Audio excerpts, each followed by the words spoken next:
Shalom saudara sekalian dimanapun berada. Berjumpa kembali dengan saya Peter Sis Prayuda di channel Cross Christ. Saudara dikasih Tuhan, seperti yang saya janjikan, kita sudah beralih ke tema yang lain. Setelah saya tutup tema tentang keselamatan di dalam iman Kristen, sekarang kita beralih ke tema tentang gereja. Gereja pada zaman dahulu, zaman Yesus, dan gereja pada zaman sekarang. Seperti apa itu? Sebelumnya mari kita akan berdoa, minta pimpinan Tuhan. Bapa di dalam surga, kami akan mempelajari Alkitab, firman Tuhan yang tertulis, yang telah Engkau wahyukan dan mewahyukan tentang dirimu. Mari Engkau pimpin, Engkau urapi hamba-Mu dan semua pendengar yang telah menantikan video ini.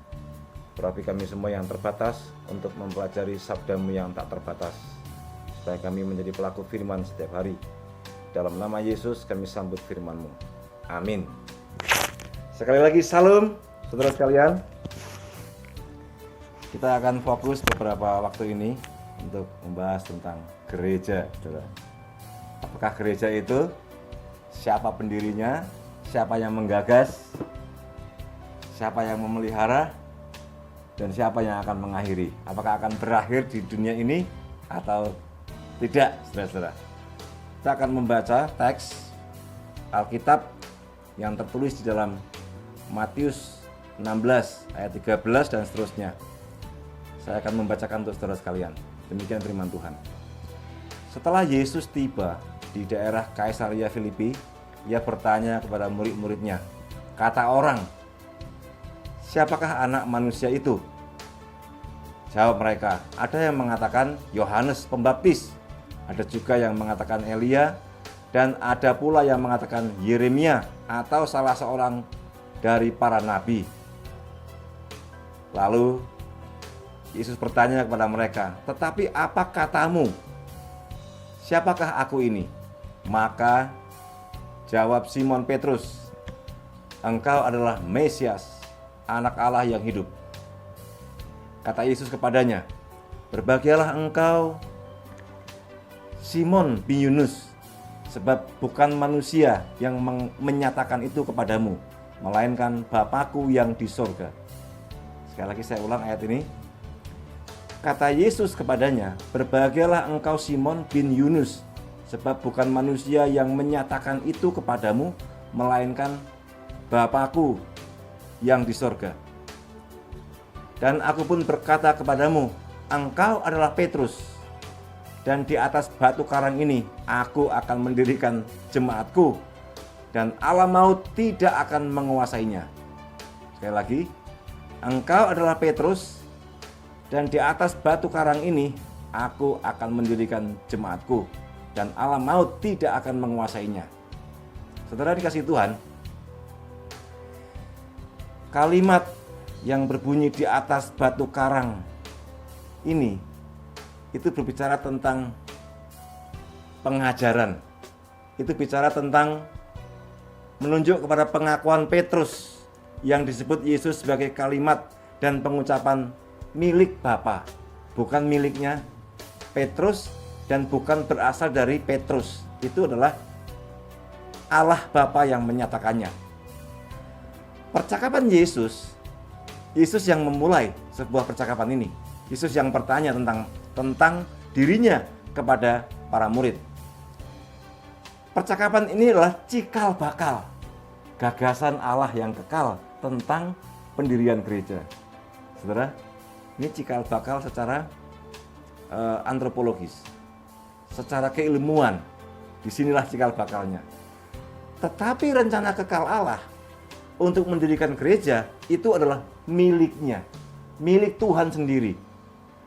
Bukan akal manusia, bukan ide manusia, bukan gagasan manusia, tetapi itu adalah idenya Tuhan, gagasannya Tuhan tentang pendirian gereja.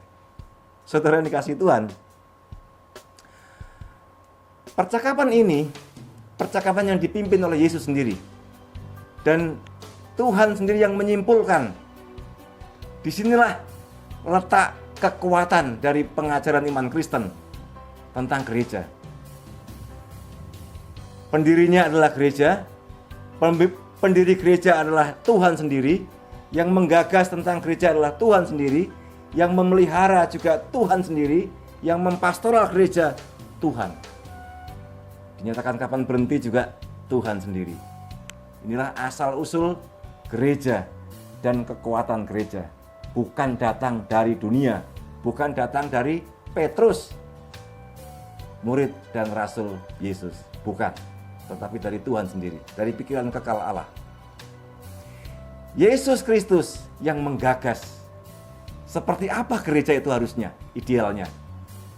Dan bagaimana gereja atau tubuh Kristus atau jemaat itu supaya sehat. Tuhan sendiri yang memberikan juklat, petunjuk pelaksanaannya. Bukan menurut rancangan dan manajemen manusia. Bukan menurut gagasan manusia. Tetapi digagas oleh Tuhan, didirikan oleh Tuhan, dipelihara oleh Tuhan, dilaksanakan menurut petunjuk pelaksanaan atau juklat atau standar operasional prosedur milik Tuhan, bukan milik dunia, dan tidak bisa menjiplak atau meniru-niru manajemen dunia. Ini bedanya, saudara-saudara. Yesus penggagas, Yesus pendiri, Yesus pemelihara. Yesus juga yang memberikan peraturan-peraturan tentang gereja melalui hamba-hambanya, melalui para murid, para rasul. Saudara yang kasih Tuhan, uang dan kekuasaan mungkin bisa membangun gedung gereja yang megah, seperti Bait Allah yang ingin dibangun oleh Daud, dan Tuhan gak berkenan Daud yang membangun, akhirnya anaknya Daud yaitu Salomo membangun Bait Allah yang megah. Tapi toh lihat, dihancurkan juga. Saudara dikasihi Tuhan, uang dan kekuasaan yang orang punya mungkin bisa mendirikan gedung gereja yang megah dan mewah. Tetapi uang dan kekuasaan tidak bisa membeli ide, gagasan dari Tuhan, dan kokoh serta kuatnya kekuatan Tuhan untuk menjaga gerejanya. Gereja yang dimasukkan di sini bukan gedung, bukan, tetapi sebuah persekutuan orang-orang percaya yang diselamatkan, yang ditebus, yang diangkat menjadi anaknya, yang diurapi, yang diperlengkapi, dan diutus menjadi saksinya. Saksi tentang peristiwa-peristiwa Kristus. Saudara dikasihi Tuhan, uang dan kekuasaan mungkin, sangat mungkin bisa membuat segala sesuatu menjadi huru hara berkenaan dengan gereja. Tetapi dikatakan bahwa alam maut tidak akan menguasainya. Apapun tidak akan bisa meruntuhkan gereja yang dibangun, yang digagas, yang didirikan, yang dipelihara oleh Tuhan Yesus sendiri. Saudara dikasihi Tuhan, uang dan kekuasaan mungkin bisa menghancurkan gedung gereja. Tapi kalau sebenarnya pengacara-pengacara Kristen membela diri secara hukum, mungkin kita bisa bertahan dimanapun kita berada di setiap negara. Karena setiap orang yang punya KTP, itu orang yang punya hak untuk bertahan dan hidup sesuai dengan konstitusi, hak dan kewajibannya. Nah, uang dan kekuasaan mungkin bisa menghancurkan gedung gereja, tetapi tidak bisa menyentuh dan menghancurkan gereja Kristus. Tidak, saudara-saudara, tidak sama sekali. Uang dan kekuasaan mungkin bisa menghancurkan gedung gereja, bisa menangkap, membunuh para tokoh-tokoh gereja, para gembala, para pastor, rohaniawan, rohaniwati, para pendeta. Mungkin bisa ditangkap dengan uang dan kekuasaan. Tetapi dikatakan semua itu tidak bisa menghancurkan gereja Kristus, yaitu persekutuan atau kumpulan orang-orang percaya yang ditebus, yang diselamatkan, yang diangkat menjadi anaknya. Saudara, Tuhan Yesus memang telah menubuatkan, telah telah berfirman bahwa setelah dirinya akan muncul nabi-nabi palsu, akan muncul guru-guru palsu, akan muncul mesias-mesias palsu. Dan ingat, Paulus juga telah menulis malaikat iblis bisa menyamar sebagai malaikat terang. Jangan heran, saudara, Tuhan telah mengatakannya di dalam gereja. Berarti kira-kira orang itu juga membawa Alkitab, orang itu juga pakai dasi, orang itu juga pakai jas. Mungkin lebih keren dari saya, mungkin lebih hebat orasinya, pidatonya, mengajarnya, memikat, menarik ribuan, mungkin jutaan orang. Kalau pelajaran seperti yang saya sampaikan ini mungkin monoton, mungkin tidak menarik, mungkin ya sudah kuno dan sebagainya. Tetapi nabi palsu, guru palsu, mesias palsu mungkin lebih seru, lebih menarik, lebih menggetarkan. Tapi ingat, itu hanya emosi sementara. Tidak akan merevival kerohanian gereja Tuhan. Kenapa? Karena palsu. Bukan Injil yang diberitakan, tetapi trik-trik dan tip-tip serta intrik-intrik dunia. Saudara, kita harus waspada. Karena Tuhan telah mengatakannya bahwa akan ada di tengah-tengah gereja, di tengah-tengah umatnya, sekali lagi, pengajar-pengajar palsu, mesias-mesias palsu, guru-guru palsu, yang akan memikat banyak orang. Dan mungkin sebagian umat Tuhan yang asli terkagum-kagum, terheran-heran. Wah, itu baru 5 tahun, sekarang umatnya sudah 500.000. Mungkin saudara juga terkecoh mau pindah ke sana. Saudara, Alkitab berkata, ujilah segala sesuatu. Kristus mendirikan gereja untuk mempermuliakan namanya sendiri, nama Allah, nama Tuhan, nama Bapa. Bukan untuk kekayaan, bukan untuk kekuasaan, bukan untuk dinasti keluarga, no. Tetapi untuk jiwa-jiwa, di mana orang-orang bisa datang, di mana orang-orang bisa bersekutu, di mana orang-orang bisa berkumpul, diperlengkapi dengan kuasa Roh Kudus, lalu diutus untuk menjadi saksinya yang tangguh. Dan alam maut tidak akan menguasainya. Saudara,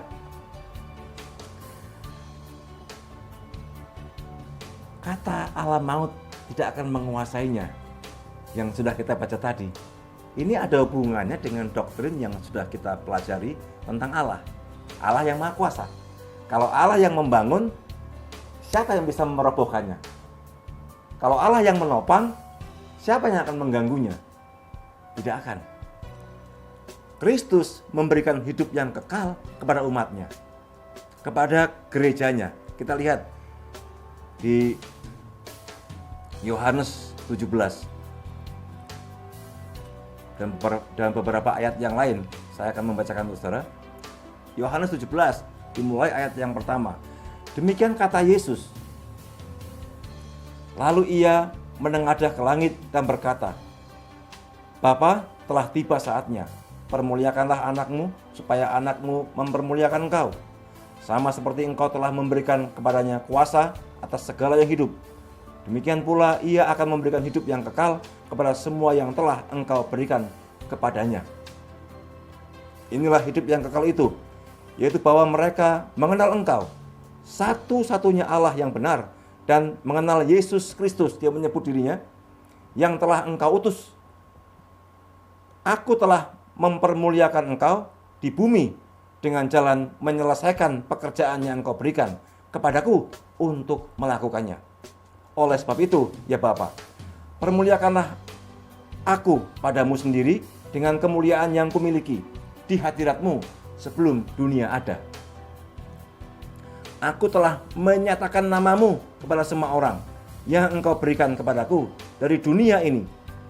Mereka itu milikmu, dan engkau telah memberikan mereka kepadaku, dan mereka telah menuruti firman-Mu. Sekarang mereka tahu bahwa semua yang engkau berikan kepadaku itu berasal daripadamu. Sebab segala firman yang engkau sampaikan kepadaku telah kusampaikan kepada mereka, dan mereka telah menerimanya. Mereka tahu benar-benar bahwa aku telah datang daripadamu, dan mereka percaya bahwa engkaulah yang telah mengutus aku.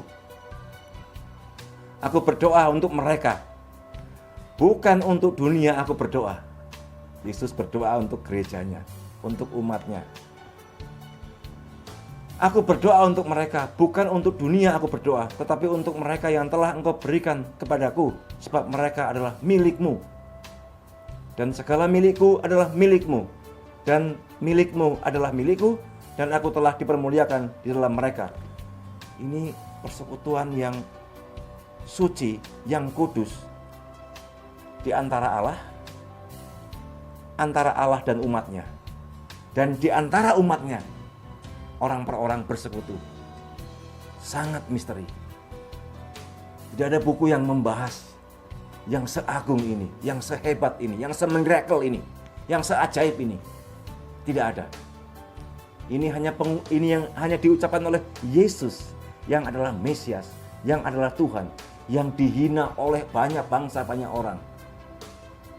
Saudara, di dalam tangannya, dalam genggamannya, seluruh dunia bergantung nasibnya. Nah, ayat yang ke-11, dan aku tidak ada lagi di dalam dunia, tetapi mereka masih ada di dalam dunia, dan aku datang kepadamu, ya Bapa yang kudus, peliharalah mereka dalam namamu, yaitu namamu yang telah engkau berikan kepadaku.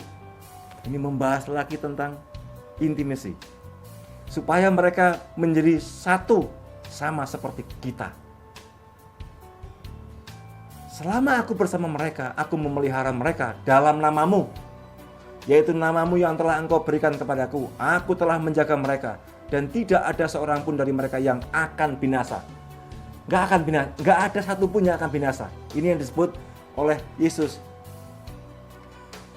Di atas pengakuan iman ini, aku akan mendirikan jemaatku, dan alam maut tidak akan menguasainya. Jadi alam maut saja tidak, apalagi apapun dan siapapun tidak akan bisa merebut dari tangan Bapa dan dari tangan Yesus. Double cover, saudara-saudara. Aku telah menjaga mereka, dan tidak ada seorang pun dari mereka yang binasa, selain daripada dia yang telah ditentukan untuk binasa. Siapa? Yudas, yang disebut anak kebinasaan itu, supaya genaplah nas yang tertulis di dalam kitab suci.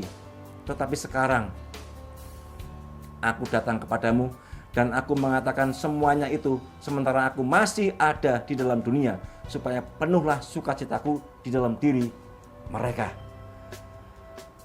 Aku telah memberikan firman-Mu pada mereka, dan dunia membenci mereka. Dunia membenci mereka karena nama Yesus. Yesus pernah berkata, percayalah kepada Allah, percayalah juga kepadaku. Nah, ini yang namaku ini yang membuat gereja dibenci, dianiaya, dibantai di seluruh dunia. Tidak masalah. Itu telah dinubuatkan. Dan berbahagia bagi orang yang telah mengalaminya lebih dulu. Saudara yang belum, nantikan saja. Aku telah memberikan firman-Mu pada mereka, dan dunia membenci mereka, karena mereka bukan dari dunia ini, sama seperti aku bukan dari dunia. Aku tidak meminta supaya engkau mengambil mereka dari dunia, tetapi supaya engkau melindungi mereka daripada yang jahat. Supaya apa? Supaya mereka tidak jatuh dalam dosa. Kalau Tuhan menjaga, Tuhan meneguhkan, Tuhan memproteksi, mereka tidak akan jatuh dalam dosa berulang-ulang. Saudara-saudara, kuduskanlah mereka dalam kebenaran. Firman-Mu adalah kebenaran. Sama seperti engkau telah mengutus aku ke dalam dunia, demikian pula aku telah mengutus mereka ke dalam dunia. Dan aku menguduskan diriku bagi mereka, supaya mereka pun dikuduskan dalam kebenaran. Dan bukan untuk mereka ini saja aku berdoa, tetapi juga untuk orang-orang yang percaya kepadaku oleh pemberitaan mereka. Saya ulangi ayat yang ke-20. Yohanes 17 ayat 20. Dan bukan untuk mereka ini saja, berarti para murid ring 1. Dan bukan untuk mereka ini saja aku berdoa, tetapi juga untuk orang-orang yang percaya kepadaku oleh pemberitaan mereka. Siapa? Sampai kita sekarang. Kita adalah hasil kesaksian mereka. Kita adalah hasil daripada pemberitaan mereka sampai mereka mati martir, sampai darah mereka tercurah. Sekarang ada jemaat Tuhan di seluruh dunia, termasuk saya dan saudara sekalian. Nah, saudara dikasihi Tuhan, supaya mereka semua menjadi satu, sama seperti Engkau, ya Bapa, di dalam aku dan aku di dalam Engkau, agar mereka juga di dalam kita, supaya dunia percaya bahwa Engkaulah yang telah mengutus aku.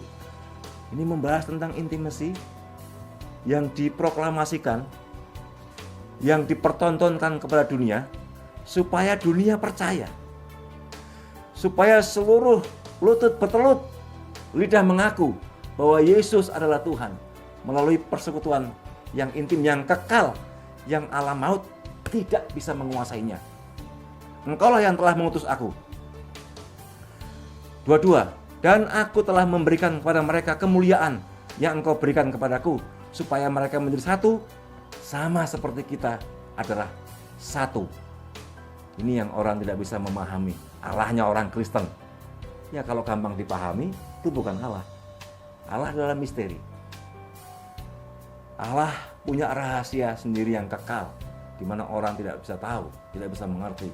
Kalau bukan Allah yang bekerja melahirbarukan, kalau bukan Allah Roh Kudus yang bekerja untuk mentobatkan atau memperluas akal budinya, tidak mungkin orang menemukan Allah, tidak mungkin orang percaya bahwa Yesus itu Mesias, tidak mungkin orang percaya bahwa Yesus itu Sang Juru Selamat. Berbahagialah saudara yang percaya, namun tidak melihat. Aku di dalam mereka dan Engkau di dalam aku, supaya mereka sempurna menjadi satu, agar dunia tahu bahwa Engkau yang telah mengutus aku dan bahwa Engkau mengasihi mereka sama seperti Engkau mengasihi aku. Intimasi lagi antara Allah dan gereja. Terus tidak putus-putusnya persekutuan ini. Saudara, ya Bapa, aku mau supaya dimanapun aku berada, mereka juga berada bersama-sama dengan aku. Adakah seorang majikan atau seorang tuan atau seorang raja menginginkan hambanya, orang yang diangkat jadi anak, selalu menginginkan orang itu bersama? Di mana aku berada, mereka ada. Adakah yang punya konsep seperti ini? Saudara, tunjukkan kalau ada. Ya Bapa, aku mau supaya dimanapun aku berada, mereka juga berada bersama-sama dengan aku. Mereka yang telah Engkau berikan kepadaku, agar mereka memandang kemuliaanku yang telah Engkau berikan kepadaku. Sebab Engkau telah mengasihi aku sebelum dunia dijadikan. Sejak kekekalan, rancangan ini terjadi. Bukan rancangan mendadak Allah, bukan. Ya Bapa yang adil, memang dunia tidak mengenal Engkau, tetapi aku mengenal Engkau. Dan mereka ini tahu bahwa Engkaulah yang telah mengutus aku. Dan aku telah memberitahukan namaku kepada mereka. Dan aku akan memberitahukannya, supaya kasih yang Engkau berikan kepadaku ada di dalam mereka, dan aku di dalam mereka. Saudara, ayat-ayat ini dan percakapan Yesus dengan para murid yang dijawab oleh Simon dengan kalimat, Engkau adalah Mesias, Anak Allah yang hidup. Lalu Yesus menjawab, berbahagialah engkau Simon bin Yunus, sebab bukan kamu yang mengatakannya, melainkan Bapakku yang di surga. Kalimat ini dan doa Yesus dan beberapa ayat yang lain besok kita pelajari membuktikan bahwa gereja Kristus begitu kokoh. Allah maut tidak akan menguasainya. Uang dan kekuasaan tidak bisa meruntuhkan persekutuan gereja Kristus. Persekutuan antara jemaat dan Kristus tidak mungkin terputuskan hanya karena uang dan kekuasaan. Tetapi ingat, uang dan kekuasaan juga tidak berdaya, tidak akan mampu mendirikan gereja Kristus. Kalau Kristus tidak memberikan wewenangnya, tidak memberikan kuasanya, tidak mengutus orang, tidak menyuruh orang untuk membangun gereja Kristus, membangun sebuah perintisan atas nama Tuhan, tidak akan jadi. Sekalipun jadi dengan banyak pengikut, mungkin banyak kepalsuan. Karena bukan Tuhan yang memerintahkan, karena bukan gagasan Tuhan, karena bukan idenya Tuhan, karena bukan perintah Tuhan. Maka sekalipun uang dan kekuasaan dapat membangun gedung gereja yang mewah, tapi mungkin akan dihancurkan oleh kuasa gelap. Karena yang demikian, yang bukan diperintahkan Tuhan, tidak punya kekuatan apa-apa, tidak punya kuasa apa-apa, maka mudah terombang-ambingkan, maka mudah dihancurkan, maka mudah digoyahkan, maka mudah dilinglungkan di era reformasi industri 4.0. Saudara kasih Tuhan, uang dan kekuasaan mungkin bisa menyombongkan diri, mungkin bisa membuka persekutuan di mana-mana. Tetapi ingat, setiap gerakan atas nama Tuhan,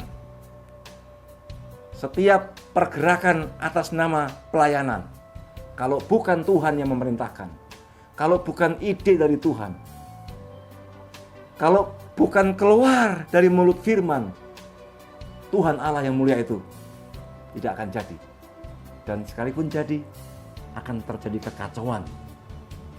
Saudara, mari kita mentaati dan mempelajari hikmat yang mulia ini. Gereja Kristus digagas oleh Kristus. Gereja Tuhan yang asli didirikan oleh Tuhan Yesus. Dia yang menginginkan, Dia yang menghendaki, Dia yang memperlengkapi dengan segala perlengkapan rohani dan kuasa untuk bertahan di tengah badai kehidupan. Saudara kasih Tuhan, mari kita berdoa di hadapan Tuhan. Apakah Tuhan menyuruh saudara untuk membangun sebuah pelayanan? Karena kalau bukan Tuhan, kita hanya ikut-ikutan, kita hanya membonceng, kita hanya mungkin mendongeng, kita hanya mungkin mengekor seperti bebek. Saudara akan kecewa. Karena bukan Tuhan yang menyuruh, bukan Tuhan yang punya gagasan untuk mendirikan sebuah pilar pelayanan baru. Saudara perlu hikmat Tuhan untuk memutuskan. Jangan karena punya uang, jangan karena punya perusahaan, jangan karena punya karyawan, pasukan yang begitu banyak, relasi yang tinggi-tinggi. Ingat, gereja itu adalah buah hati Tuhan. Gagasan Tuhan, Tuhan yang mendirikan, Tuhan yang memelihara menurut juplak Tuhan, menurut standar operasional, prosedur yang Tuhan mau. Bukan menurut manajemen dunia, bukan menurut ilmu-ilmu peperangan dunia. Saudara, serahkan segala harta milik kita kepada Tuhan untuk kepentingan pelayanan yang suci dan agung milik Tuhan. Mari kita berdoa. Semoga Tuhan memberkati saudara untuk ditunjukkan hikmat tentang pelayanan di dalam Kristus. Amin. Shalom. Tuhan memberkati kita semua.